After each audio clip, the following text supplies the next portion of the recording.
Bonjour chers élèves, bonjour chers parents, nous revoilà. Alors, nous continuons toujours avec le projet 3 et la séquence 2.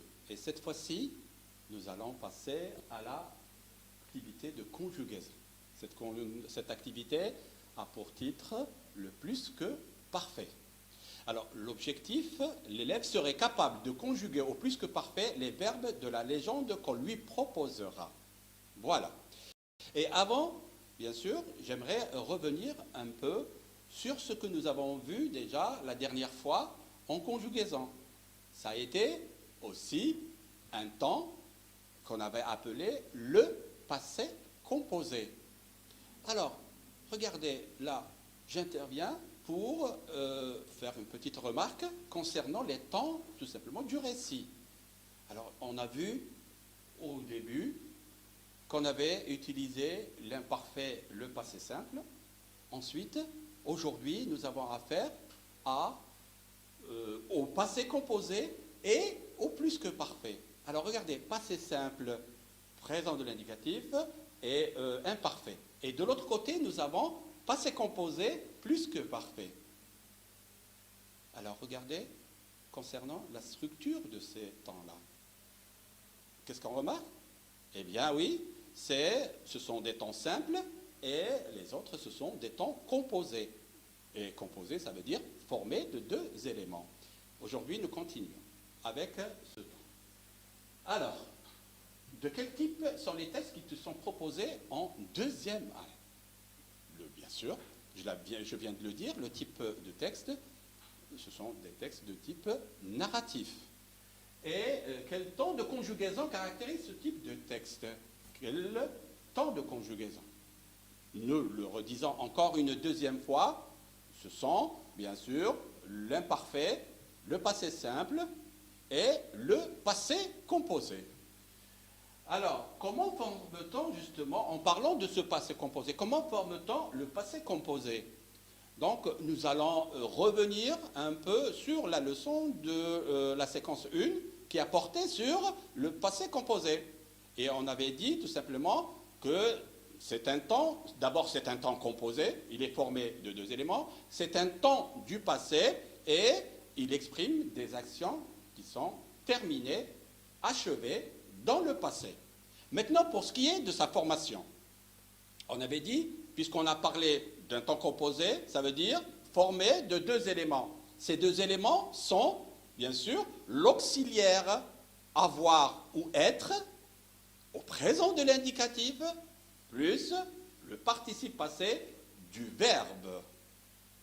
Alors, regardez là aussi. Aujourd'hui aussi, nous avons affaire à un temps composé. Et lui aussi, nous allons le voir tout à l'heure, il est composé de l'auxiliaire être ou avoir, mais, bien sûr, l'auxiliaire être ou avoir est à l'imparfait de l'indicatif, plus le participe passé. Voilà donc ce que nous avons à voir concernant la formation du passé composé. Maintenant, observez la phrase suivante. Icare a volé grâce aux ailes qu'il avait fixées sur ses épaules. Voilà. Alors, vous avez dû constater que nous avons mis en rouge deux mots, a volé, avait fixé. On va revenir sur ces deux mots-là. Mais avant, je dirais, de qui parle-t-on dans cet énoncé? Oui, on parle d'Icare. Vous vous souvenez de l'histoire et de la légende d'Icare, celui qui a volé, voulu tout simplement voler avec des ailes et qui s'est brûlé les ailes et qui est tombé par terre, bien sûr. Alors, ensuite, quelle est la nature de ces mots? Oui, je reviens donc à ces mots que je viens de voir. Le premier, a volé et avait fixé. Alors, concernant tout simplement la nature de ces mots, vous avez dû constater que ce sont des verbes, bien sûr. Et quel est l'infinitif de chacun de ces verbes? Alors, je regarde bien. Le premier, a volé. Vous avez volé, verbe du premier groupe. Deuxième verbe, avait fixé. Oui, c'est le verbe fixé à l'infinitif, lui aussi, est un verbe du premier groupe. Voilà en ce qui concerne l'identification de ces verbes et la nature de ces verbes et l'infinitif tout simplement de ces verbes-là. Sans tarder, nous passons à quel temps est conjugué chacun d'eux. Oui, en principe maintenant, vous devez être capable de donner tout simplement le temps de ces verbes. Alors regardez, Icare a volé. Donc ça vous fait penser à un temps déjà que nous avons étudié lors de la séquence 1. Et la réponse est le passé composé. Regardez maintenant le deuxième verbe. C'est un temps, lui aussi, qui est composé. Mais est-ce qu'il ressemble à celui que nous venons de voir, à voler? Eh bien non, bien sûr. Regardez, au niveau de l'auxiliaire. Alors, nous avons déterminé que c'était le passé composé. Et que l'auxiliaire ici, vous l'avez constaté, est au présent de l'indicatif. Est-ce que dans le deuxième verbe, l'auxiliaire, toujours avoir, est au présent de l'indicatif? Non. Et alors, à quel temps est cet auxiliaire? À l'imparfait de l'indicatif. Bien. Alors, ça veut dire que nous avons ici affaire à un plus que parfait. Voilà pour ce qui est de l'analyse de ces deux verbes. Nous continuons. Donc, voilà, nous allons un peu synthétiser ce que nous venons de voir. À voler, donc vous avez le passé composé, son infinitif c'est voler, nous avons dit que c'était l'un verbe du premier groupe, et le temps c'est passé composé. Pour ce qui est de la deuxième action, avait fixé, alors l'infinitif du verbe c'est fixé, verbe toujours du premier groupe, et en dernier, ce temps est le plus que parfait. Alors maintenant, nous allons représenter ces actions contenues dans cette phrase sur ce que nous appelons un axe de temps. Cet axe de temps qui est formé du futur, du présent et du passé. Donc nous allons situer ces deux actions que nous venons de voir sur notre exemple sur l'axe des temps. Alors, un petit rappel. Nous savons tout simplement que le passé composé, le plus que parfait, ce sont des temps du passé. Ça veut dire que nous allons travailler uniquement sur cette partie-là. Maintenant, il y a deux actions. Et là, nous allons voir quelle est celle qui se passe avant l'autre, bien sûr. Alors, on revient à notre exemple. Oui, le voilà. Voici. Ika a volé grâce aux ailes qu'il avait fixées. Donc, je viens de dire qu'il y a deux actions ici. Alors, à votre avis, quelle est celle qui se passe avant l'autre dans le passé? Bien évidemment, d'abord, il a fixé, il avait fixé les ailes. Ensuite, il a volé, bien sûr. Donc, il ne peut pas voler sans avoir fixé les ailes. Donc, la première action, ici, on mettra action 1, avait fixé, action 2, à voler. Donc, je reviens sur l'axe temps pour vous expliquer tout ceci. Donc, voilà, nous avons mis en première action, ici, avait fixé, dans le passé, et deuxième action, à voler. Et là, on devrait être délimité ici. Cette fois, elle n'est pas dans le présent, elle est toujours dans le passé. Faites très attention, bien sûr. Alors, quelle est la règle que nous pouvons tout simplement déduire de ceci concernant ce temps qui est le plus que parfait? Nous dirons tout simplement que le plus que parfait exprime une action déroulée avant l'action exprimée pour le passé composé. Donc c'est ce que nous venons d'expliquer. Donc le temps le plus que parfait exprime une action qui se déroule avant celle d'un passé composé. Voilà pour l'explication. Alors voilà. Alors nous aurons maintenant à faire le plus que parfait. Voilà. Nous l'avons dit, auxiliaire être ou avoir à l'imparfait. Plus plus le participe passé du verbe à conjuguer. Maintenant, je vais m'étaler un petit peu sur ça.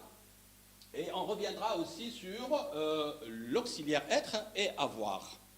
Bien sûr, pour pouvoir conjuguer le plus que parfait, on doit connaître la conjugaison de être et de avoir à l'imparfait de l'indicatif. Sinon, on ne pourra pas conjuguer ce temps-là, bien sûr. Alors, on revient sur le participe passé du verbe à conjuguer. La dernière fois, si vous vous souvenez, on a parlé de ce participe passé. Et c'est lui qui pose un problème dans la terminaison, dans sa terminaison, bien sûr. Et là, on ne sait pas, l'élève, à chaque fois, hésite à mettre la terminaison de l'imparfait, du participe passé. Alors, dans ce sens, nous avons un tableau que voici. Nous allons le présenter et nous allons l'analyser avec vous. Donc, on va vous montrer la terminaison des verbes du premier groupe, du deuxième groupe et du troisième groupe des participes passés. Voilà. Le participe passé, voici le tableau. Hein? Alors, comme je viens de l'expliquer, verbe du premier groupe, verbe du deuxième groupe, verbe du troisième groupe. Alors, les verbes du premier groupe, on forme leur participe passé avec un E accent. Nous avons des exemples, le verbe raconter, le verbe écouter et le verbe jouer. Alors, j'avais raconté, j'avais écouté et j'avais joué, bien sûr. Maintenant, nous passons au verbe du deuxième groupe. Alors, vous voyez qu'il change, la terminaison change, la terminaison du participe passé change. Donc, nous aurons affaire à un I qu'on lui mettra à la fin du verbe. Et là, pour cela, nous avons j'ai fini. Voici donc le I. J'avais fini. Donc, j'avais fini, j'avais grandi, etc., etc. Bon, je suis resté toujours dans le passé composé, alors que c'est le plus que parfait. Voilà pour ce qui est des verbes. Donc, ça ne pose pas de problème. Pour les verbes du premier et pour les verbes du deuxième groupe, souvenez-vous, pour ce qui est des participes passés, vous rajouterez tout simplement un E accent. Pour les verbes du deuxième, vous rajouterez tout simplement le I. Maintenant, une petite remarque qui peuvent s'employer avec les deux auxiliaires. Mais on ne va pas trop s'étaler. On restera toujours dans le simple, à votre niveau. Vous allez voir que, par exemple, ici, on peut dire « j'ai puni » ou « j'étais puni ». Donc, il y a certains verbes, tout simplement dans la langue française, qui peuvent être, nous allons les voir plus tard, certains verbes qui se comptent sur le bout des doigts, que nous pouvons utiliser avec l'auxiliaire être et l'auxiliaire avoir. Et là, l'exemple, il est là. Voilà un exemple. J'avais puni ou j'étais puni. Voilà pour ce qui est du verbe punir. Pour ce qui est du verbe écouter, là aussi, on peut faire de même.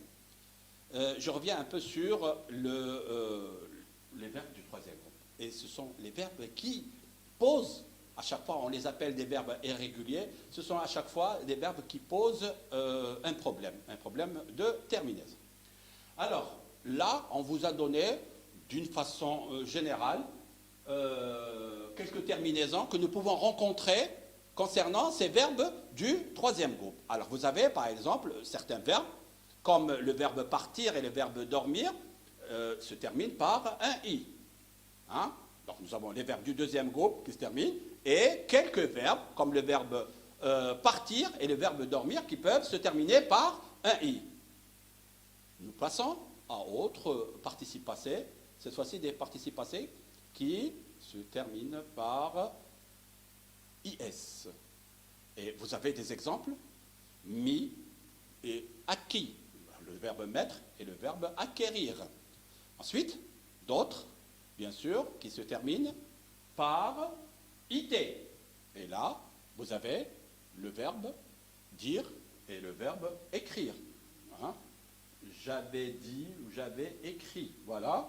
Et d'autres qui forment leur participe passé avec un U. Vous avez par exemple le verbe lire, j'avais lu, ou le verbe descendre, j'étais descendu ou oui, j'étais descendu. Et là aussi, hein, on peut utiliser les deux auxiliaires. Alors on peut dire j'avais descendu ou j'étais descendu. Hein, j'avais descendu l'échafaudage ou j'étais descendu, hein, du toit de la maison. Voilà pour ce qui est, n'oubliez pas, et j'insiste beaucoup, parce que l'erreur qui se fait concernant les temps, les temps composés. D'abord, c'est l'utilisation. On ne sait pas si on doit utiliser être ou avoir. Et le deuxième problème qui se pose, c'est justement la terminaison des participes passés. On vient de résoudre le problème des participes passés en se référant tout simplement à ce tableau. J'y reviens un peu sur l'utilisation de l'auxiliaire être ou avoir. Et là aussi, je reviens un peu, on avait fait allusion à ceci lors de la dernière la dernière séance de conjugaison concernant le passé composé. Mais nous avons été un peu rapides. Maintenant, oui, quand est-ce que nous devons utiliser être et quand est-ce que nous devons utiliser avoir? Alors là, bien sûr, nous allons citer quelques verbes. Donc en général, hein, les verbes se conjuguent avec avoir. Mais nous avons une liste, j'avais fait allusion la dernière fois, nous avons une liste, je crois, de 14 verbes qui s'utilisent avec l'auxiliaire être. Et là, ce sont des verbes usuels, c'est-à-dire des verbes que nous utilisons souvent et que nous allons utiliser souvent dans notre production écrite dans la légende. Alors, ces verbes-là, nous allons les citer. Vous allez essayer tout simplement de les retenir. Sinon, vous allez sur votre livre, partie conjugaison plus que parfait, et vous avez cette liste que vous pourrez recopier et retenir. Alors, je demanderai à M. Hadjani de nous citer ces verbes-là. Bon, je vais vous citer quelques verbes, quelques couples de verbes. Voilà. Par exemple, aller, oui. venir, aller, venir, oui. monter, monter, descendre, descendre. Donc vous suivez les flèches. Hein. Aller, venir, monter, descendre. Donc c'est des flèches. Oui. arriver, Oui. Arriver, partir, partir, voilà. entrer, Oui. sortir, Donc, entrer, sortir, oui. etc. Etc., etc. Vous avez aussi le verbe rester, le verbe apparaître, retourner, et les composés de tourner, retourner, ainsi de suite. Voilà pour ce qui est de ces verbes. J'espère que nous avons été clairs concernant ce temps qui est tout simplement le plus que parfait. Alors, sans tarder, nous allons vers la phase de mobilisation. Et pour cela, nous avons programmé deux activités, deux applications. Alors, première application a pour consigne, tout simplement, de souligner la forme correcte du verbe. Et là, l'objectif, c'est de reconnaître la forme du verbe. Voilà. Je lis les phrases. Elle était revenue, avait revenu tôt. Nous avons lu, étions lu cette légende. La princesse avait était planté un grenadier. Les villageois étaient rentrés chez eux. Voilà.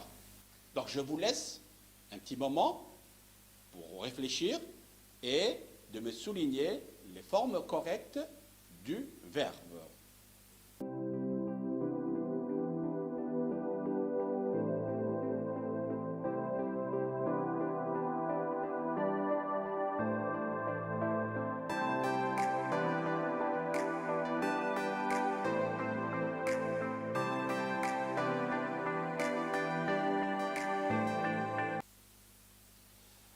Alors, nous passons à la correction et nous obtenons ceci.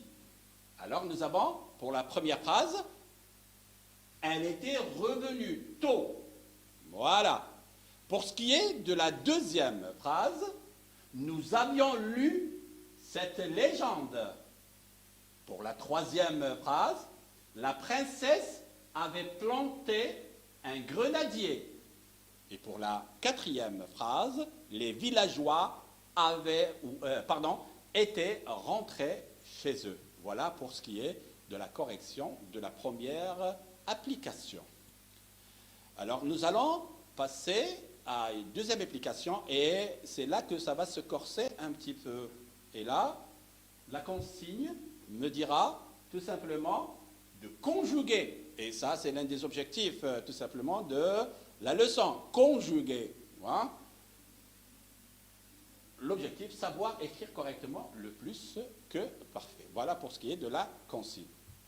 Alors, nous avons ici, Louaïla arrosait le grenadier qu'elle plantait dans le jardin. La source apparue près du grenadier réjouit tous les habitants, qui remerciaient Louaïla et son père. Ce dernier se montrait généreux en offrant une parcelle de terrain au public. Voilà, conjuguer ces verbes au plus que parfait. Alors, sans plus tarder, donc comment allons-nous les conjuguer? Bien sûr, auxiliaire, avoir ou être à l'imparfait, plus le participe passé du verbe. Mais avant, regardez aussi l'infinitif des verbes et leur groupe. C'est très important. Sinon, vous ne pouvez pas tout simplement... et souvenez-vous de ce que nous avons dit concernant l'emploi des auxiliaires et la terminaison des participes passés. Voilà. Donc j'espère que vous avez eu le temps de faire cet exercice. Nous passons sans plus tarder, au corrigé. Alors, le voilà, vous le voici. Louaïla arrosait le grenadier qu'elle avait planté dans le jardin. Avait planté, auxiliaire avoir, à l'imparfait, plus le participe passé du verbe planter qui est un verbe du premier groupe. Et là, nous savons que la terminaison du participe passé des verbes du premier groupe, c'est le E, le voici, celle que nous avons vue tout à l'heure dans le tableau, dans le jardin. Alors, nous avons employé le verbe avoir. Pourquoi? Parce que nous avons un complément. Ici, juste là, qu'elle avait planté. Alors, Loïla arrosé le grenadier qu'elle avait planté. Alors, nous avons affaire à un complément d'objet direct qui est placé avant le verbe. Donc, le complément d'objet direct est au masculin. C'est pour ça que nous n'avons rien mis concernant le participe passé. Voilà, nous continuons. La source apparue près du grenadier avait réjoui tous les habitants. Alors, le verbe réjouir, alors vous voyez, on a employé le verbe avoir. Pourquoi? La source apparue près du grenadier avait réjoui tous les habitants. Complément d'objet direct placé après, donc nous avons utilisé l'auxiliaire avoir. Alors, tous les habitants qui avaient remercié, et là nous avons le verbe remercier, qui est un verbe du premier groupe, nous avons utilisé l'auxiliaire avoir, et là,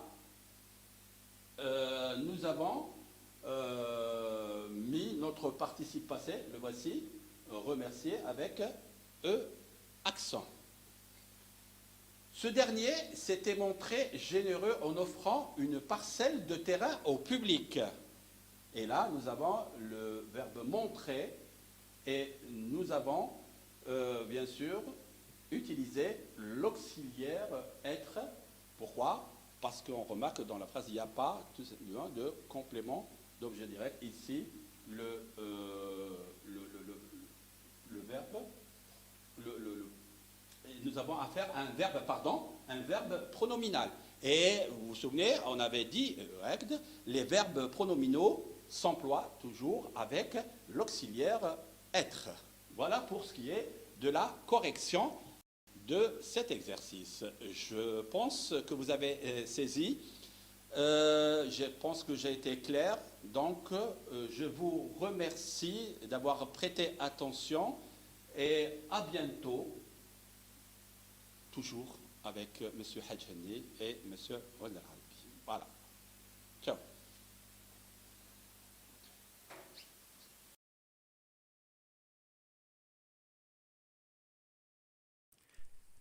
شكرا على المشاهدة. لا تنسوا الاشتراك في القناة، الضغط على الجرس، الإعجاب بالفيديو.